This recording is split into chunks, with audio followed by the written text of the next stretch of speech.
అప్పుడు వాళ్ళు కూడా విర్రవీగిపోతారు. ఇప్పుడు మా మాటలు పెద్ద జాతి వాళ్ళు కూడా వినడం మొదలు పెట్టారని. అప్పుడు వాళ్ళ విచ్చలవిడితనాన్ని సమాజం కూడా ఆపలేదు. మన ఇంటికొస్తారు, గుమ్మంలోకి వస్తారు, మనతో తిరగటం మొదలు పెడతారు. అరే భీమ్ ఆగు.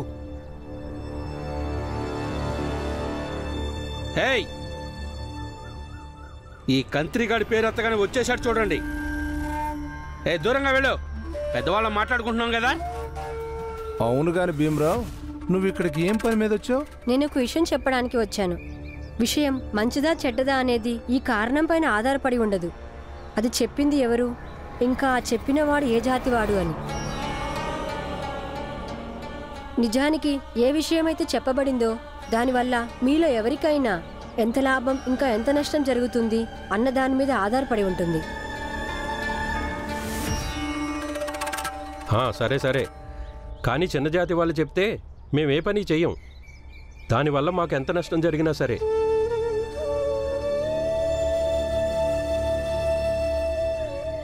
ఇంక నువ్వు ఇక్కడే ఉండు. చూడు, మా అబ్బాయి పెళ్ళిప్పుడు వీళ్ళ చిన్నమ్మాయితో ఎలా జరుగుతుందో అని. ఏయ్, అక్కడే దూరంగా నిలబడు. అక్కడే. ఇంకా కావాలంటే మీ ఇంట్లో వాళ్ళని కూడా పిలుచుకో. మేము సుష్టిగా భోంచేసి విస్తర్లు అక్కడే పడేస్తాం. మీ అందరికీ అసలు మతి ఉందా? మీ అహంకారంతో మీరు ఒక ఆడపిల్ల జీవితం నాశనం చేస్తున్నారు.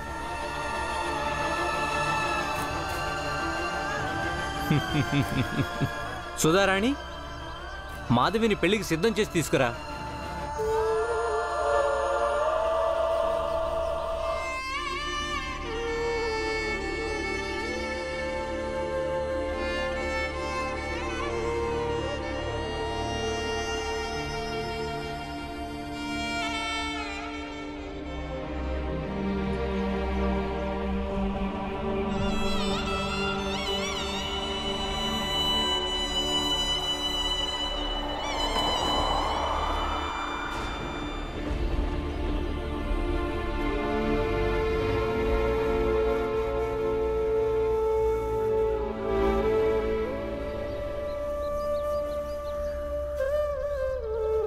ఒకవేళ నేను మాధవి యొక్క జాతివాడిని అయ్యుంటే అప్పుడు అబ్బాయి తండ్రి ఈ పెళ్లి చేసేవాడు కాదు.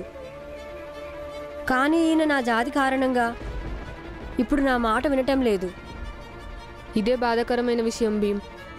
నీలాంటి వాడు ఇప్పుడు వీళ్ళ జాతిలో వీళ్ళ మధ్యలో ఒక్క మనిషి కూడా లేకుండా పోయాడు. వీళ్ళ కళ్ళకున్న అహంకారపు గంతలు విప్పటానికి.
చూడు మాధవి, భీమ్ని తమ్ముడు అనుకుంటున్నావుగా, అలాగే అనుకో. కానీ అందరి ముందు నువ్వలా తన్ని చూడటం మంచిది కాదు.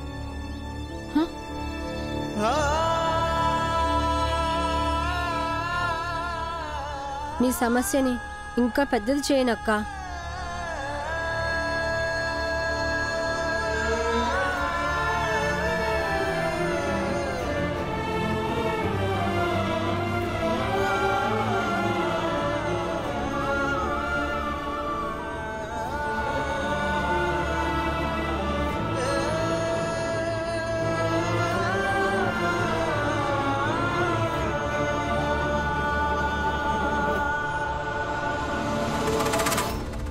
ఏమనుకున్నావురా నువ్వు? నాటకాలు ఆడి నీ అక్క పెళ్లిని ఆపేశావు. అలాగే నా కూతురు పెళ్లిని కూడా ఆపాలనుకున్నావా?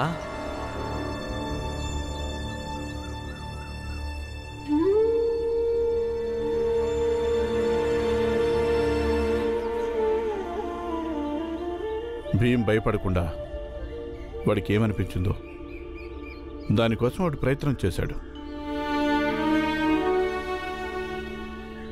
ఏమైంది? పెళ్లికొడుకు తండ్రిని కలిసి మాట్లాడాడు. అయినా కానీ సఫలం అవ్వలేదు. కానీ వాడు ఏం చేసినా సరే మంచి కోసమే చేశాడు.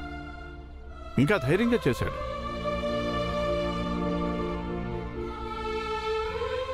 అయితే ఈ పాటికి మాధవి పెళ్లి అయిపోయి ఉంటుంది. చాలా చాలా బాధపడుతూ ఉంటాడు భీమా. భీమాబాయ్, బాధలు మన జీవితాల్లో భాగం. వాడిప్పుడు ఈ బాధల్లో తన సంతోషాలను వెతుక్కోవాల్సి ఉంటుంది. ఇప్పుడు తనకి తెలియకుండానే ఆ విషయం నేర్చుకుని ఉంటాడు.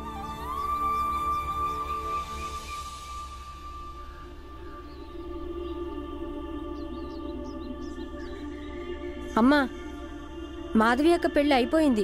తను వెళ్ళిపోతుంది. తొందరగా ఏమన్నా వండివ్వు. నేను తనకి కానుక రూపంలో ఇస్తాను.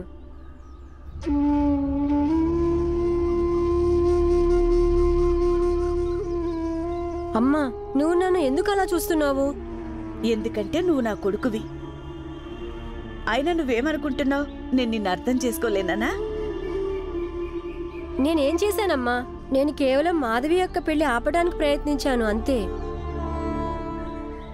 కానీ ఆపలేకపోయాను.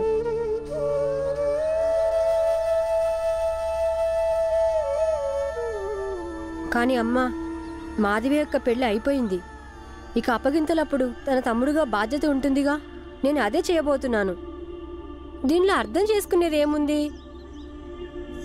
ఇదే మరి. ఇంత అందంగా ఎలా దాచుకుంటున్నావురా నువ్వు నీ బాధని?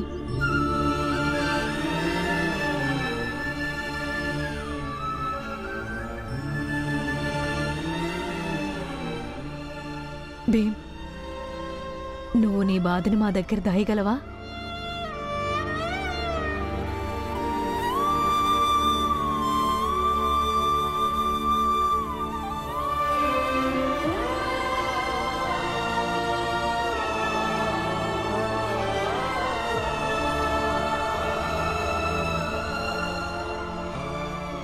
చాలు చాలు, ఈ కోరుకో.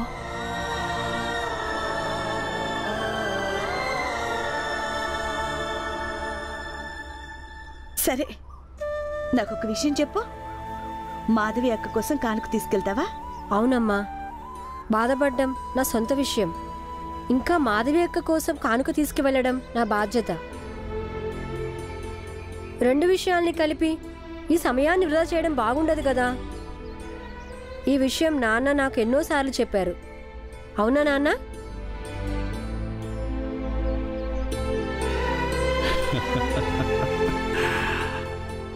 కానీ బాబు, వాళ్ళు మన ఇంట్లో వండిన ఏ పదార్థాన్నైనా తీసుకుంటారా? మాధవి తీసుకుంటుంది. ఇక ఎప్పుడైతే మిగతా వస్తువులతో పాటు భీమిచ్చింది కూడా కలిసిపోయిందంటే ఇక తినేటప్పుడు అదెవరికి తెలుస్తుంది ఏ జాతి వాళ్ళ ఇంటి పొయ్యిలో వండారని? ఈ జాతులన్నీ మనుషుల్లోనే గుర్తుపడతారు. అందుకే మనం ఇలా అనగదొక్కబడ్డాం.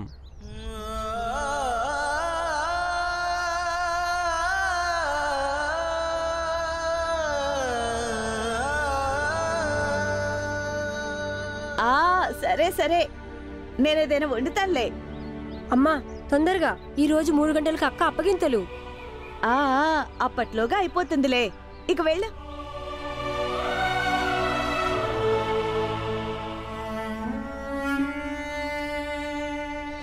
తీసుకోండి వేడి వేడి టీ. అల్లుడు గారు, మంచిదైంది, అంతా ప్రశాంతంగా జరిగిపోయింది. లేకపోతే మన కమల మరణం తర్వాత ఇదంతా జరగడం చాలా కష్టం అనుకున్నాం.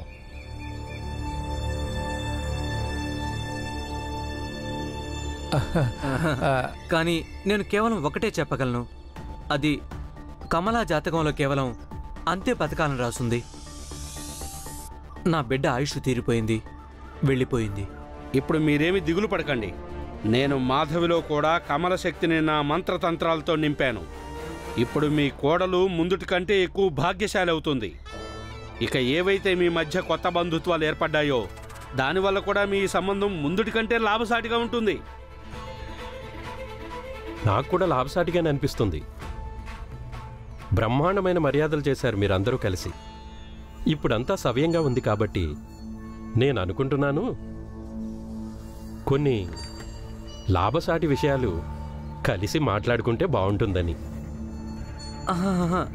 చెప్పండి వియ్యంకుడు గారు. చూడండి, మీ పెద్దమ్మాయి చనిపోయింది అంటే మా కోడలు కూడా చనిపోయినట్టేగా. తను పోయినందుకు మనం అందరం దుఃఖాన్ని పంచుకున్నాం. ఇక మీ సంతోషం కోసం మీరేమన్నారంటే మీ చిన్నమ్మాయి పెళ్ళి మా అబ్బాయితో జరిపించమన్నారు. నేను జరిపించాను. మేం మీ ఇష్టాన్ని కూడా అంగీకరించాం కదా. మరి మీ చిన్నమ్మాయిని మేము కోడల్ని చేసుకున్నందుకు ఏదైనా డబ్బో పొలమో బంగారమో ఏమైనా దాచిపెట్టుంటారుగా, మరి అది కూడా కలిసి పంచుకుందాం. చూడండి, లాభాలంటే కలిసి పంచుకోవాలిగా, అవునా పంతులు గారు? చూడండి, కట్నం అభిమానంతో ఇవ్వటం జరుగుతుంది. మీరు దాని లాభం దృష్టితో ఎందుకు చూస్తున్నారు? లేదు లేదు పంతులు గారు, దీన్ని మీరు కట్నం అనుకోవద్దు. ఎంతో కొంత దాచిపెట్టుంటారుగా, దాంట్లో కొంత పంచిపెట్టమంటున్నాను. కొంత మీకు మిగులుతుంది, ఇంకా మాకు లాభం ఉంటుంది. మేమందరం మిమ్మల్ని ఇప్పటిదాకా చాలా మంచివారని అనుకున్నాం. నువ్వు ఉండి ఉండి ఇప్పుడు దురాశను చూపించావు. నాది దురాశ, మరి నీదేంటి? అసలు మన జాతిలో ఇలా ఎక్కడైనా జరుగుతుందా? ఒక కూతురు చనిపోతే దానికి బదులు రెండో కూతుర్ని బలవంతంగా మా నెత్తిని రుద్దటం? అయినా నువ్వు చేసిందేంటి? నీ బరువుని నీ నెత్తి నుంచి దించుకోవడం తప్ప.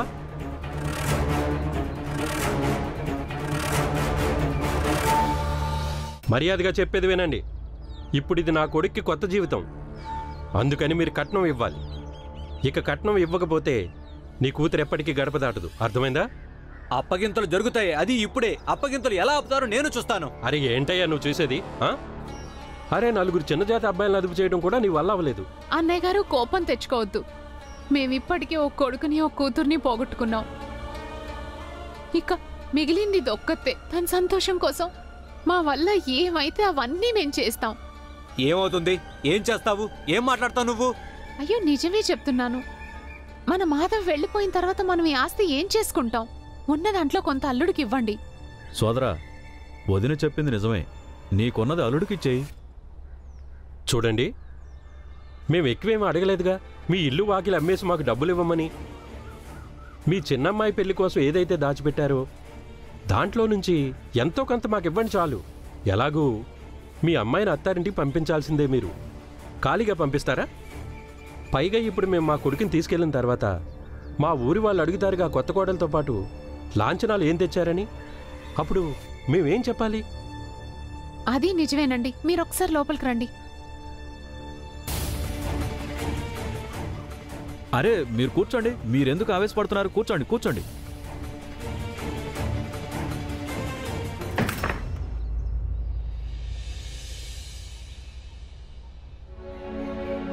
ఇది తీసుకో. ఏంటిది? నాకు ఎలాంటి సంపాదన లేదుగా, అలాగే నాన్న దగ్గర ఎక్కువ డబ్బులు ఉండవు.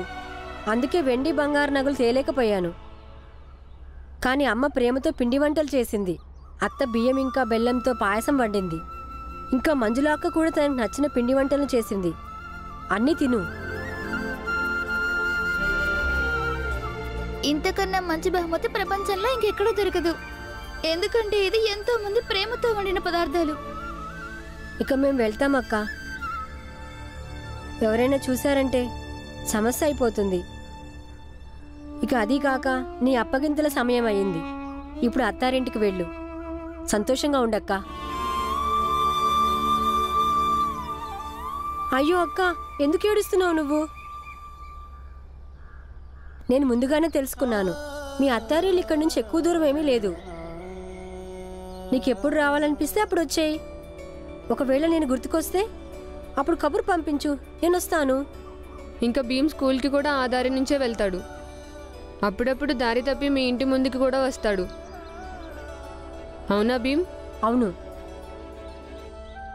మాధవి, మాధవి అక్క, మేము వెళ్తాము. అలాగే. మాధవి, మాధవి, చెప్పమ్మా.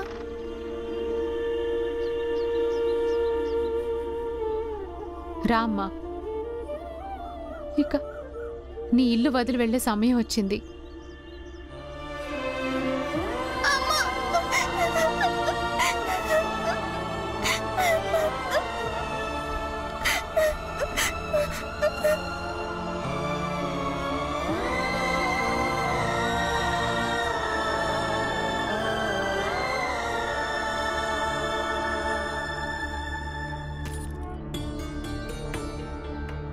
వియ్యంకుడు గారు, మా దగ్గర కేవలం ఇవే ఉన్నాయి.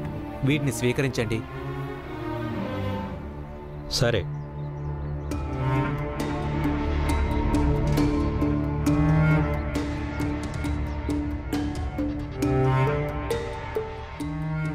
చాలా ధన్యవాదాలు బావగారు.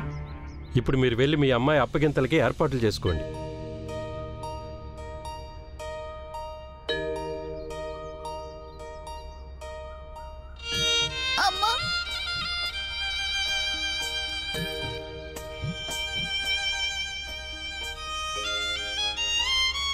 చూడు మాధవి, ఈ ఇల్లు ఇంకా మేమందరం నీ వాళ్ళమే తల్లి. నీకెప్పుడు రావాలనిపిస్తే అప్పుడు రా, సరేనా?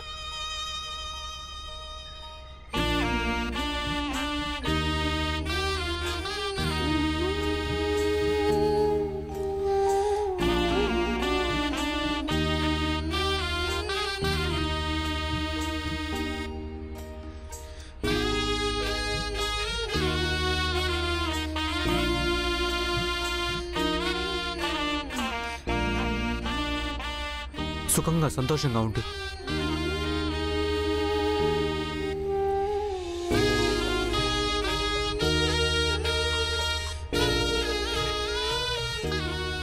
సరే బావగారు, ఇక మేము వెళ్ళొస్తాం. వాతావరణం చూస్తుంటే వర్షం వచ్చేలా ఉంది. మేము వేళకి ఇంటికి చేరుకోవాలి. మీ అందరికీ చాలా చాలా ధన్యవాదాలండి.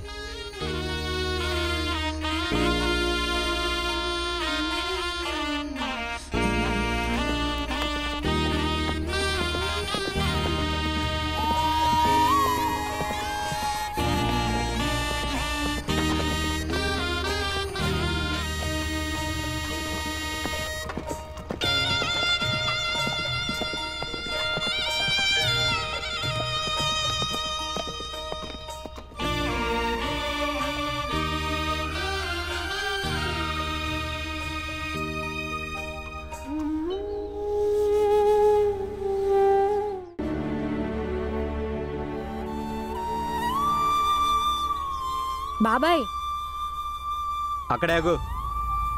ఇప్పుడెందుకు వచ్చావు నువ్వు?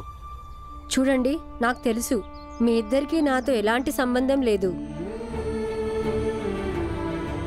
కానీ మాధవిని ఇంకా కమలాని నా అక్కలుగా భావిస్తాను. మాధవి యొక్క అత్తారింటికి వెళ్ళింది. మీరిద్దరూ పూర్తిగా ఒంటరి వాళ్ళు అయిపోయారు. కాబట్టి ఇది నా కర్తవ్యం. మీ ఇద్దరికి చెప్తున్నాను. ఒకవేళ ఏ విధంగానైనా నేను మీ ఇద్దరికి ఏమైనా ఉపయోగపడితే నాకు చెప్పండి. నువ్వు వెంటనే ఇక్కడి నుంచి వెళ్ళిపో. మళ్ళీ ఇక్కడికి తిరిగి రావద్దు. ఇదే నువ్వు మాకు చేసే గొప్ప సహాయం. అర్థమైందా? నువ్వు ఇంకా నీ జాతి వాళ్ళు ఎప్పటికీ మారరు. రా భీమ్.